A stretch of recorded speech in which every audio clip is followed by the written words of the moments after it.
Bienvenue, nous sommes ici au Parlement allemand, au Bundestag, avec Franziska Brandner. Merci d'avoir accepté cette interview à la fin de mon stage, après presque 3 mois ici au Bundestag. Merci beaucoup. Alors, tu es la porte-parole pour les affaires européennes, ici du Parti Vert, au Bundestag, au Parlement allemand. Première question plutôt générale, alors tu étais de 2009 à 2013 eurodéputé à Strasbourg et Bruxelles, puis tu as en 2013 abandonné ton mandat européen parce que tu as été élu au Parlement national ici en Allemagne, au Bundestag. Pourquoi cette décision de prendre le siège ici? À l'époque, c'était encore la crise économique et financière de l'Union européenne et c'était une grande bataille de comment traiter ce grand moment historique. Et moi, je pensais qu'à ce moment-là, il y avait trop peu de voix européennes au Bundestag. Du coup, j'ai pris la décision de porter l'Europe au sein du Bundestag. Tout le monde parle actuellement de la vague verte et on sait que les changements climatiques, c'est un très grand défi pour l'Europe. Mais on sait aussi que la démocratie est lente et on sait que les ressources de notre planète sont limitées et la planète continue à s'échauffer. Donc, est-ce que les Verts devraient être plus radicaux en fait pour éviter la grande catastrophe climatique? Mais tu viens de poser le problème toi-même, que si on est trop radical, on perd ceux dont on a besoin pour former une majorité.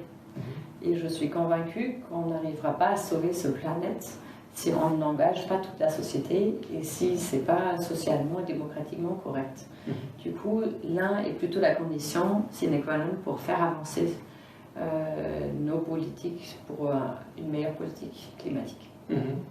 Mais moi j'ai l'impression qu'il n'y a pas vraiment beaucoup de politiciens qui mettent en question les principes fondamentaux économiques comme la croissance économique, la productivité, tout ça. Est-ce qu'on devrait parler davantage de ces grands sujets et plus mettre en question Moi je pense que ça cette question est très eurocentrique parce que dès qu'on va dans un autre pays comme l'Éthiopie, etc., de leur dire mais restez là où vous êtes, vous n'avez plus le droit de croître, de devenir plus d'avoir un autre niveau de vie, c'est très arrogant.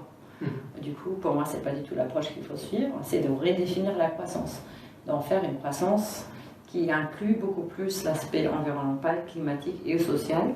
C'est pour ça que nous, les Verts, on a un rapport alternatif du well-being, une autre définition du bien-être, un rapport du bien-être. Et je pense que c'est ça l'approche. D'accord. Est-ce que tu penses que c'est aussi peut-être un problème que les politiciens sont élus pour 4 ans ou 5 ans et des fois ils ont des difficultés de penser à long terme, d'avoir des visions? Est-ce que tu penses que ça manque un peu pour les jeunes? On a l'impression que ça manque un peu, mais peut-être c'est pas si facile en réalité. Toi tu es député, tu sais comment ça fonctionne en réalité. Qu'est-ce que tu penses de ça? Moi je ne pense pas que ça soit une question de la longueur du cycle électoral. C'est une question de qui tu élis. Il y a des hommes et des femmes politiques qui ont une très bonne vision du long terme, qui font leur politique à partir du long terme. Il y en a d'autres qui ne le font pas. Du coup, si les jeunes veulent avoir des hommes et des femmes politiques qui pensent au long terme, et ben, ils font aller voter pour les hommes et les femmes politiques qui le font. D'accord. Et moi ici, pendant mon stage, j'avais l'impression qu'il y a beaucoup d'initiatives et de motions et tout ça. Et des fois, j'avais l'impression que c'est difficile pour les assistants, mais aussi pour les députés, peut-être de tenir tête avec tout ça, avec cette vitesse.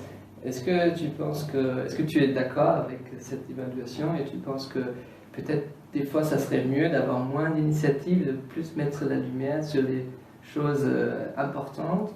Ou est-ce que tu penses que ça doit être comme ça, il y a beaucoup d'initiatives plus ou moins importantes, mais c'est normal? Non, mais les initiatives sont toutes importantes, mais ça dépend des domaines. Je veux dire, il y a des domaines, il y a des initiatives pour le soin des êtres plus âgés. Du coup, ça peut paraître comme, bon, on a la crise économique, on a la crise climatique, pourquoi maintenant on prend encore une initiative à ce sujet-là? Mais c'est vrai que c'est aussi un sujet très important. Du coup, moi, j'ai pas l'impression que c'est trop, on fait des choix très précis à l'exécutif. À chaque fois, on écarte aussi des initiatives où on dit non, maintenant ça, c'est pas tellement important. Mais c'est clair que nous, on n'a pas juste un sujet comme groupe politique, mais on a toute la panoplie des sujets. Et du coup, ça peut bien t'arriver que toi, tu as l'impression qu'il y a un sujet qui n'est pas si important, mais a priori, on ne met pas sur la table des sujets qu'on ne considère pas importants.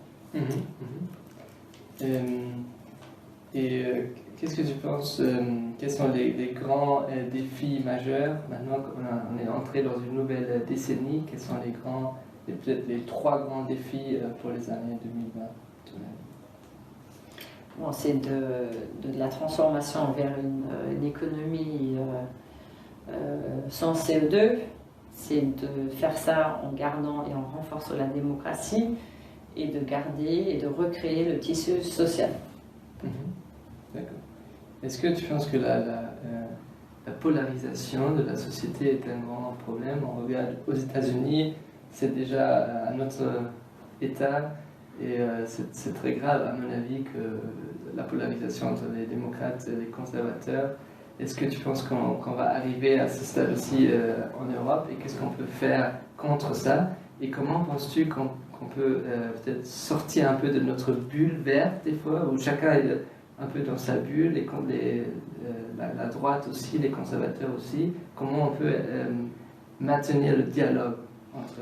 Moi, je suis dans aucune bulle. Moi, je veux voir des gens qui ne sont pas tellement verts, qui ne sont pas tellement proches a priori. Du coup, je pense que ça, c'est un narrative que quelques-uns aimeraient bien mettre sur nous, mais que je refuse. C'est un narratif de la droite. D'accord. Moi, je ne le prends pas. Et je pense que ce n'est pas vrai. Je veux dire, c'est à nous d'aller voir, bien sûr, sur place, les gens aussi qui ont d'abord envie de nous voir, mais aussi d'aller voir ceux peut-être qui sont plus loin de nous ou qui ne nous voient pas comme leur premier interlocuteur et de créer des dialogues. Donc toi, tu as ta circonscription au sud-ouest d'Allemagne. Raconte-nous peut-être un peu de tes voyages réguliers. Comment tu vis cette expérience de toujours faire la navette entre Berlin et Heidelberg? C'est ça la vie d'un député, ou d'une députée. On a toujours... moi je vis à Heidelberg, je vis à Berlin. On a chacun de nous ces 2 bases, Berlin et pour tous, et puis pour chacun d'entre nous sa circonscription. Et moi je suis bien contente de pouvoir ressortir de Berlin assez souvent et de me retrouver au sud de l'Allemagne à Heidelberg, que j'adore ma région du coup. Voilà. Mais c'est vrai que c'est un challenge logistique et bien sûr que Heidelberg est un peu plus éloigné de Berlin que d'autres villes, du coup c'est toujours un voyage un peu plus lent. Est-ce que c'est difficile des fois d'entrer en contact avec les citoyens? Parce que je pense qu'il y a pas mal aussi de résistance contre les Verts des fois et des gens qui ne sont pas tout à fait satisfaits avec le non, travail. moi j'ai aucune difficulté à entrer en contact avec les gens. D'accord. Est-ce que tu penses que à long terme pour l'Europe, pour la nouvelle décennie, tu es plutôt optimiste ou pessimiste? Ou peut-être tu peux nommer 3 exemples ou un exemple pourquoi tu es optimiste ou pessimiste face aux grands défis, les changements climatiques, la problématique des réfugiés, la numérisation et tout ça? Moi je suis plutôt optimiste. J'ai l'impression que la majorité des entreprises a compris qu'il faut changer. Il y a beaucoup de jeunes qui sont dans la rue, qui se battent pour leur futur.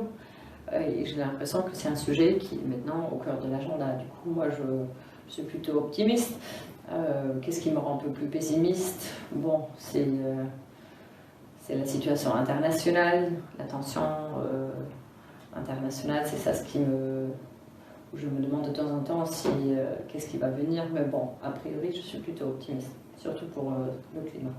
Une autre question en ce qui concerne le travail parlementaire. les Verts en ce moment sont dans les sondages très très forts, mais en réalité, ici au Parlement, ils sont le groupe le plus petit encore.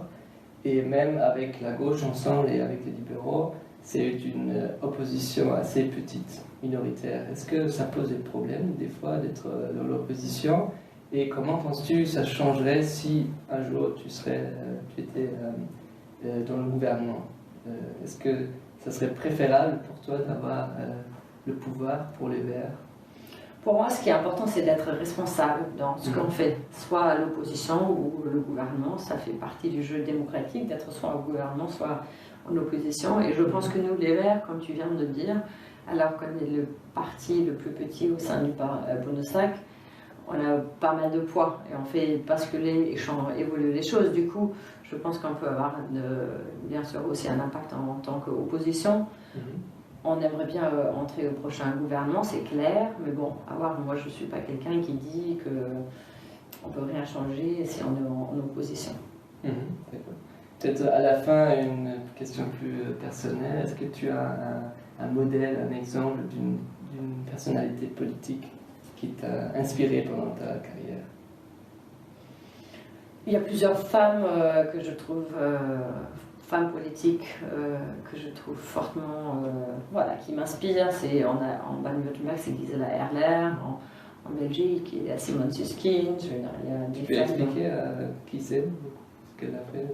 Ce sont des femmes qui ont une vraie posture, qui se battent pour les droits de la femme, pour une société qui tient l'unité et qui fait avancer. Ce sont vraiment des femmes qui ont aussi bien un contact avec les gens, qui ont gardé leur vie. Du coup, les deux, je les aime beaucoup. Oui, on n'a pas encore parlé de la cause féministe. Ça serait aussi intéressant de savoir combien de temps tu penses que ça va prendre de surmonter ce problème et les structures patriarcales. Est-ce que tu es aussi optimiste en ce qui concerne? Oui, bien sûr. Regarde, vous en fier, c'est incroyable ce qu'on a réussi en 30 ans. Oui. 40 ans. Toute dernière question. Tu sais que cette vidéo, c'est aussi pour un magazine étudiant à Bruxelles, en Belgique. Qu'est-ce que tu penses de la Belgique et de Bruxelles? Parce que tu as vécu pendant quelques années et tu fais encore pas mal de voyages à Bruxelles. Qu'est-ce que ça signifie pour toi? Moi, j'aime bien Bruxelles. C'est une ville très chouette qui évolue rapidement. C'est une ville très internationale, mais en même temps une ville très belge aussi. Du coup, avec et la Belgique en pays, c'est un pays compliqué avec les régions. Je veux dire, de former un gouvernement, mais j'ai quand même l'impression que c'est impressionnant à quel niveau le pays fonctionne. Néanmoins, du coup, moi je trouve c'est un pays très sympathique. D'accord, très bien. Merci beaucoup pour cette interview et on se voilà, à la prochaine.